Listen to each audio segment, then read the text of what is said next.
Yes, Senator, you know, this morning I got the latest numbers from CDC that 76.4% of Americans now have a chronic disease. This is stunning.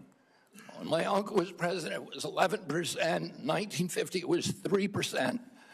Today, it's 76.4%. 8 out of 10 of our kids cannot qualify for military service. This is a national security issue. When my uncle was president, we spent $0 on chronic disease. Today, we spend $1.3 trillion. It's the biggest cause. It's increasing. And all of the arguments that Republicans and Democrats have about single payer, Obamacare, or the various ways to allocate the health dollars, they're all like rearranging deck chairs on the Titanic.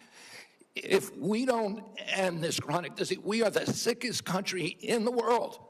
That's why we have to fire people at CDC. They did not do their job.